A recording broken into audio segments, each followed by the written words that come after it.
A man, enraged that someone had taken the parking spot he had his eye on, grabbed a baseball bat and smashed the other person's windshield without hesitation. What he didn't realize was he had just provoked someone far beyond what he could possibly handle. Far beyond what he could possibly handle. The one who pulled the trigger was none other than Sonny, the most feared mob boss in the neighborhood, and without a second thought, he stepped forward and fired 2 more shots. His men, well-trained and efficient, swiftly took the still smoking gun from Sonny, moved the injured man, and prepared to flee the scene immediately. In less than a minute, the crime scene was spotless, leaving no trace behind, as if nothing had ever happened. But just as Sonny turned to leave, his eyes locked with those of a young boy standing at the corner of the street. He knew that the child's existence was like a sword hanging over his head, ready to fall at any moment. And yet, for some reason, he chose to spare the child. In the 1960s New York, the Bronx was a restless city, and for kids growing up there, becoming a powerful mob boss seemed like a fast track to dreams and glory. Calogero was completely captivated by this illusion. He saw Sonny as a distant, almost mythical figure. Like a devout follower, he mimicked Sonny's powerful punches, copied his intimidating gestures, and fixated on his every move, making Sonny a constant part of his life. Yet this powerful man, towering above everyone else, seemed to have never noticed the little boy admiring him from afar. To live up to the gangster image he worshipped, Calogero joined the neighborhood bullies in harassing weak and helpless shopkeepers. They'd shoot hostile glances at other passing kids, full of contempt and aggression. But Calogero could never bring himself to be as cruel and reckless as the others, thanks to his upbringing in a family grounded in strong moral values. His father, Lorenzo, was a hard-working bus driver who never missed a day and often reminded Calogero with heartfelt words about right and wrong. Do not go near the bar. Stay on the stoop, but keep away from the bar. When you're older, you'll understand why. But in the face of Calogero's near-fanatical admiration for Sonny, his father's sincere lectures were like a breeze over a lake, stirring ripples, but never changing the surface. To Calogero, Sonny still shone like a dazzling star, impossible to ignore. But fate has a way of shifting everything in an instant. One seemingly ordinary day, the neighborhood bustled as usual, until a sharp gunshot broke the rhythm. Having witnessed Sonny commit the crime, Calogero was yanked back home by his father. Lorenzo's hands trembled with fear, knowing the deadly consequences of getting involved with the mob, and he warned his son not to take a single step outside. But just moments later, there was a knock at the door. The police had arrived, asking Calogero to come and identify the killer. Lorenzo anxiously explained that his son didn't know anything, but he underestimated Calogero's sincerity and his stubbornness. Daddy, I know everything. The whole neighborhood already knew who the real killer was, but they passed the burden of testimony on to a 9-year-old boy without mercy. As Lorenzo stood there, his heart pounding as if it might burst from his chest, Sonny was also filled with regret for having shown mercy in that crucial moment. And in that critical moment, Calogero gave an answer no one expected. Driven by admiration, Calogero helped Sonny escape justice. Back home, he proudly celebrated his ability to fool the police, thinking he'd done something great. But Lorenzo looked stern, telling him he had just helped a criminal. Because sometimes in life you gotta do certain things that you gotta do even though they're not right. I thought I did the right thing. And now I'm not sure I did. You did do the right thing, and when you get older you'll understand why. From that moment on, fate quietly entwined their lives. Calogero and Sonny's paths were now connected. Sonny, who had once never paid him any attention, began to nod kindly at Calogero, and that small gesture gave the boy a sense of recognition he had never felt before. Later, one of Sonny's men boarded Lorenzo's bus and, out of gratitude, offered him a side job that paid $150 a week. For a struggling family like theirs, $150 was a windfall, enough to ease their financial burdens. But Lorenzo, proud and principled to the core, wanted nothing to do with the mob. Accepting the offer would be like opening Pandora's box, bringing endless trouble. So he turned it down flatly, and though Rosina found it regrettable, she still agreed. Some things were more valuable than money. You're not sorry you got stuck with a bus driver, are you? I fell in love with your uniform. Yeah. That night, Calogero quietly watched the funeral of the man who was shot. Seeing the man's young son, who was about his own age, he realized the weight of the pain his lie had caused. It was a guilt too deep for words. He went to the church, desperate to confess and seek forgiveness. But when the priest sternly asked who the killer was, Calogero couldn't betray Sonny. Overcome with shame, he fled the church. The next morning, Sonny's men came to find him. This was Calogero's first real encounter with his idol, and he was so nervous he didn't know where to put his hands and feet. Sonny asked if he had a street name, and when he found out Calogero loved baseball but was upset about his favorite team losing, he invited him to sit beside him. Mickey Mantle, is that what you're upset about?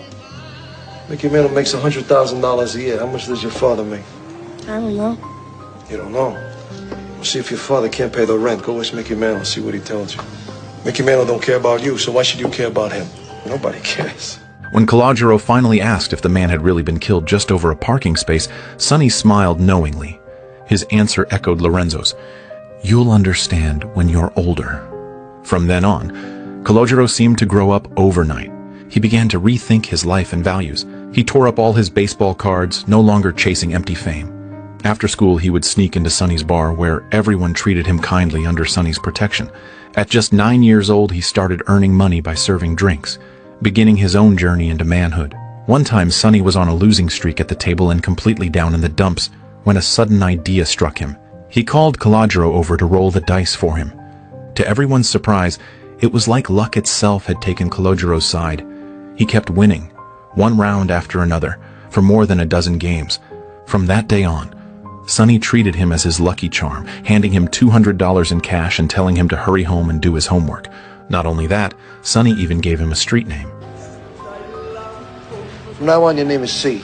Now Calogero had his own gangster nickname, personally given by the mob boss himself. He was overwhelmed with pride, as if he had officially become a real respected member of the underworld. Sonny began to treat Calogero like his own son, and the way the neighbors looked at him changed completely, now filled with awe and flattery. Even that grumpy old shopkeeper who used to yell at everyone became polite and respectful. This new status filled Calogero with pride, and he basked in the attention, feeling like he was standing on top of the world. But the good times didn't last long. One day, his parents discovered that he had hidden $600. Lorenzo was stunned and his face grew deadly serious. He promised that as long as Calogero told the truth, he wouldn't be punished. So Calogero admitted he had been working for Sonny and had earned quite a bit in tips. Lorenzo, however, insisted that dirty money had no place in their home. He knew that once you accept that kind of money, it stains your soul forever. So he took Calogero to the bar to return the cash. This led to the first real confrontation between the two men. You know what I'm talking about. Just stay away from my son, okay? Hey, you stay right over here. See, why don't you go outside? I want to talk to your father. I'll speak to my own son. Calogero, wait outside. I offered you a job, but you said no to me. That's right, and I say no now. Just leave my son alone, please. Hey, don't you see how I treat that kid? I treat that kid like he's my son. He ain't your son. He's my son. He's what? He's my son. Hey, out of here. Lorenzo wanted his son to walk an honest path and have a bright future. He warned him to stay away from Sonny, or face serious consequences. Calogero felt deeply wronged. To him, that money was earned through hard work, and he couldn't understand why his father rejected it so harshly. In a moment of frustration, Lorenzo slapped Calogero across the face. Sonny was right. The worker man he's a sucker, Dad. He's a sucker. But everybody loves him, just like everybody loves you on the bus. It's the same thing. No, it's not the same. People don't love him. They fear him. Feeling guilty, he immediately apologized and gently stroked his son's head. That slap wasn't about defending his pride as a father, but about protecting the innocence a boy Calogero's age was supposed to have. From that day on, Calogero and Sonny became like strangers. One stood for light and justice, the other ruled over darkness and power. But that didn't sever the connection between Calogero and Sonny. Their connection, like roots beneath the ground, only grew deeper with time. Unknowingly, Sonny had become a mentor in Calogero's life, guiding him through a chaotic world in his own unique way. 8 years flew by. During that time, Calogero made good money with Sonny's help. He even started his own club with some friends, and the childhood gang leader had now become a full-fledged troublemaker who hadn't changed a bit.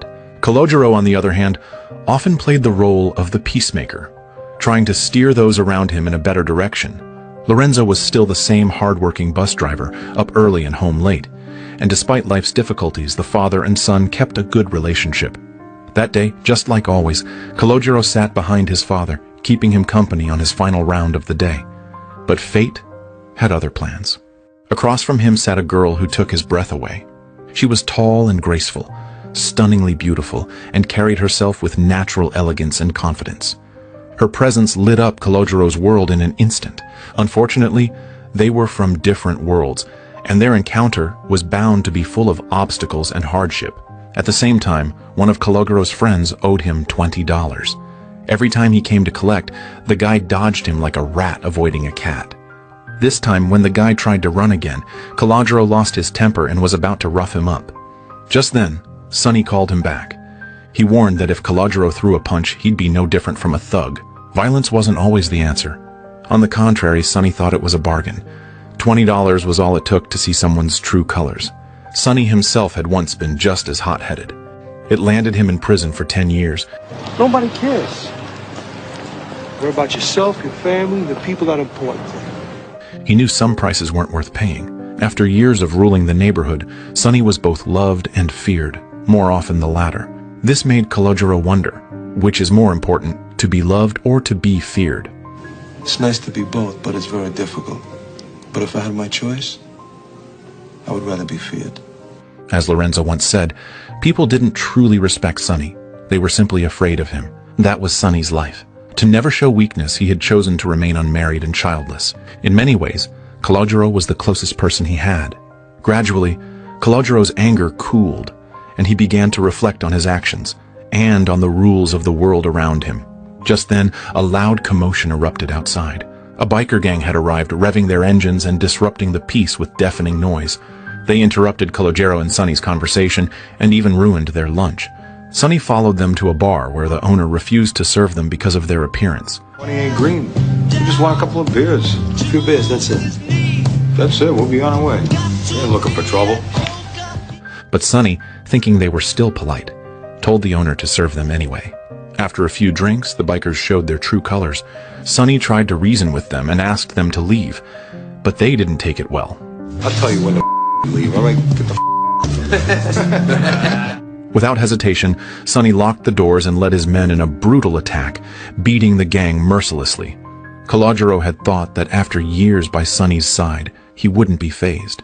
But in truth, he didn't lift a finger. He just cowered in a corner, trembling in fear. It was the first time he had seen mob violence up close. The bloody reality left a deep impression on him, changing how he saw the world and its rules. After witnessing that brutal beating, Kalojiro began to mistakenly believe that violence could solve everything. So when his friends wanted to buy weapons, he didn't object. But Sonny found out and erupted in anger. The others quickly ran off, but Sonny stopped Kalojiro in his tracks. With a heavy heart, he told him this life wasn't meant for him. He should be studying, getting an education, not following in his footsteps. Sonny knew that Kalojiro had a misguided view of the world, so he tried to guide him the way a father would, hoping to steer him away from that path. The next day, Kalojiro went with his father to a boxing match. Sonny waved at him from a distance, and his men invited Kalojiro and Lorenzo to sit ringside. But Lorenzo politely declined, his eyes full of pride and quiet resistance. Though Kalojiro stayed by his father's side, his heart was already drifting toward Sonny. He was torn between two worlds, unable to let go of his father's love, yet still drawn to the danger and allure that Sonny represented. Even though he refused the front row seat, Lorenzo was still deeply worried. He knew the connection between Sonny and his son had grown close, and feared that one day it would lead to disaster. But in truth, Kalojiro felt deep love from both men. Lorenzo's love was simple and warm, lighting the path as he grew. Sonny's love was complex and powerful, full of street wisdom, helping him understand the harsh world outside. A few days later, his friends invited Kalojiro to help get back at the guy who hadn't returned $20. But with exams approaching, he chose to stay at school and study. After all, Sonny had once told him, $20 was a small price to pay to cut someone out of your life. Kalojiro had dreams of his own. He didn't want a moment of rage to ruin his future. Unexpectedly, he ran into the girl from the bus again, the one who had stolen his heart. Though nervous, he didn't want to let the moment pass and bravely walked up to her. It turned out she'd remembered him too. And fondly, she accepted his offer to walk her home and even fixed his cap for him with a gentle smile. You have beautiful eyes. Yeah, so do you. They talked easily, laughing and enjoying each other's company, eventually agreeing to see a movie together. In that moment, Calogero felt the sweetness of first love bloom inside him. But when he walked her to her neighborhood, the hostile looks from those around made him stop in his tracks. It was a kind of invisible barrier, one that left him feeling helpless. Back at the clubhouse, he saw his friends playing a guessing game. Just then, a few guys rode by on their bikes, and his friends suddenly rushed forward to stop them, attacking one of them in a violent assault. Calogero rushed over to stop them. Do it! You're gonna kill him! I don't care! I want to kill him! Man, kill this guy! The cops are coming! Fuck that! The cops are coming! Come on! Justice burned in his chest. He couldn't stand by and watch such senseless violence.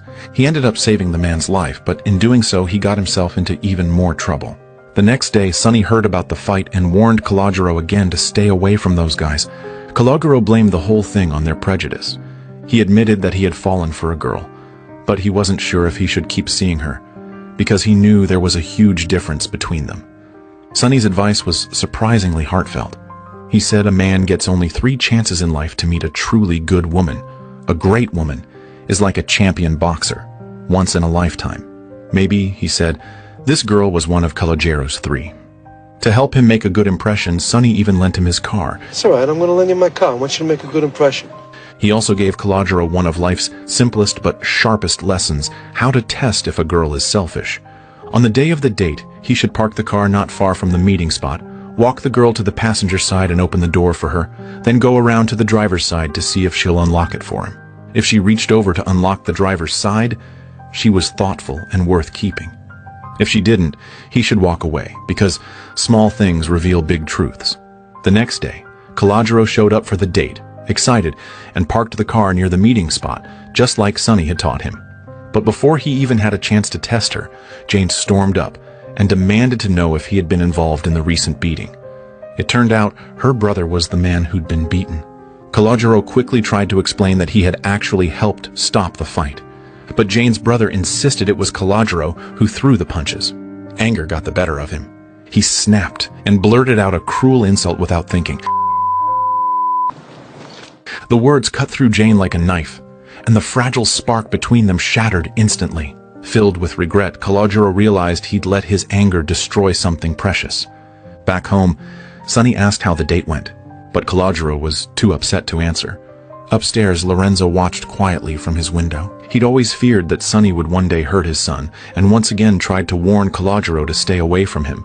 But Calogero, lost in frustration and pain, refused to listen. We don't even own a car. We ain't got money, we ain't got nothing. Don't take it out on me because you're a bus driver. The working man is a sucker. He stormed out of the house and returned to the clubhouse, only to find its walls splattered with eggs. His friends were already gathering, planning a full-blown act of revenge. Just then, Sonny rushed over, furious and out of breath. After you picked up my car, where did you go? I drove around a little and then I went to go pick up Jane. Why? Jane, was there really a Jane? Talk to me! It turned out he had discovered a bomb planted in his car, and if he hadn't found it in time, the consequences would have been unthinkable. He suspected that Calogero had used the date as a cover to try and harm him, and in that moment, he was furious beyond control. I swear, I just went right to the school and that was it. I swear to God, why would I want to hurt you? You've been like a father to me. After Calogero poured out his heartfelt emotions, he finally moved Sonny, who slowly let go of him and chose to trust Calogero.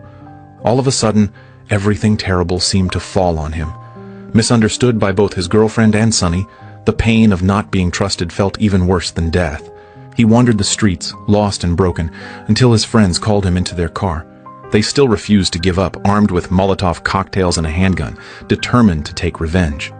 Watching their hysterical behavior, Calogero felt a strong urge to run away. As he hesitated, torn between joining them or being seen as a coward, the voices of his 2 fathers echoed in his ears. These people will hurt you, son. Don't waste your talent, son. Then I kept hearing Sonny's voice. Be careful, see. Don't lose it, see. Keep your head, see. Fortunately, at a red light, they ran into Sonny. See, out of the car. Oh, my nose. Move. The last time, stay away from this kid. In that moment, Calogero felt overwhelming gratitude and began to reflect on his own behavior. One of Sonny's men told Calogero that a girl was looking for him, and that's when Sonny realized he had been wrong about Calogero. Jane explained the misunderstanding, saying her brother had just been upset and didn't mean to falsely accuse him. This proved that Calogero had truly been trying to help. They made up, but Calogero needed to take Jane home quickly, because his reckless friends might hurt her brother. Before getting into the car, Calogero looked down and saw Jane reach over to unlock the door from the inside. That small act reignited hope in Calogero's heart, but by then, his friends had already reached Jane's neighborhood. They opened fire on storefronts, caused chaos, and threw Molotovs into homes. As they tried to flee, one Molotov was thrown back, triggering an even bigger explosion.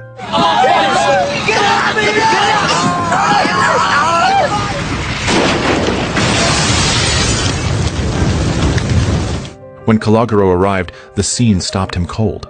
The once familiar streets were in ruins, flames still roaring, the air thick with smoke, ash, and the stench of burning flesh. His so-called friends, those out for vengeance, lay sprawled across the ground, killed by the very fire they set. He didn't know whether to feel sorrow or relief, but one thing was certain. Sonny had saved his life. Thankfully, Jane's brother was unharmed, and Calogero finally breathed a sigh of relief. All he wanted now was to return to Sonny and tell him everything that had happened. But at the bar, he saw a man with a blank expression slowly approaching Sonny. Sonny, focused only on Calogero, never noticed the danger behind him.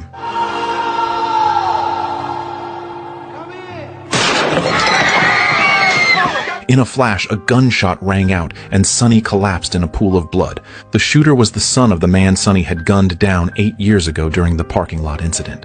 In that moment, time felt as if it had frozen. Calogero stood frozen, watching Sonny fall. His mind went blank, and the screams around him sounded distant and muffled, as if coming through a thick layer of glass. At the funeral, the sky was dark and heavy, as if the world itself were mourning Sonny's death. But to Calogero's sorrow, it seemed no one truly cared. People stood around whispering about who would take over the gang, as if Sonny's life and death meant nothing to them. After the service, Calogero approached Sonny's body alone. He whispered that Jane had passed the test, and thanked him for saving his life. But Sonny could no longer hear him. Just then, a man appeared, wearing a ring identical to Sonny's. He was Carmine, the man involved in the parking space incident 8 years ago, and Sonny's sworn brother. Before he died, Sonny had instructed Carmine to take over the gang if anything ever happened to him. Carmine told Calogero that if he ever needed anything, he could come to him, but Calogero asked just one question. Was that incident back then really just about a parking spot? Carmine's answer was firm, no. Until the very end, Calogero still couldn't find the real answer. Lorenzo also came to the funeral, and although he had always opposed his son's relationship with Sonny, he knew that Sonny had been protecting Calogero, so he paid his respects to him solemnly. I never hated you. I guess it's that I was just mad at you because you made him grow up so fast. After Lorenzo left, Calogero was reluctant to go for a long time, and he finally understood that what Sonny had said, "Nobody cares," was not entirely true. Those who stayed close to Sonny out of fear may have seemed heartless after his death, but the people who genuinely respected and loved him would remember him forever. At last, Calogero blew a kiss to Sonny's forehead, made Sonny's signature hand gesture, and said a final goodbye to the man who had been both mentor and father to him. At the same time, Lorenzo finally changed the way he addressed his son, acknowledging the man he had become. Let's go home, see. And with that, the story of the Bronx came to an end. Calogero was undeniably lucky. He had two fathers, one who stood for traditional values and the warmth of family, and another who embodied a dangerous but thrilling world of reality. From both, he received equally priceless lessons. His father's integrity and kindness were like a lighthouse, helping him stay true in the vast ocean of life. Sonny's boldness and confidence gave him the courage to survive in a complicated world, shaping him into a man of principle and adaptability. But in truth, no parent is perfect. They shape us harshly in childhood, yet silently give us wings to fly.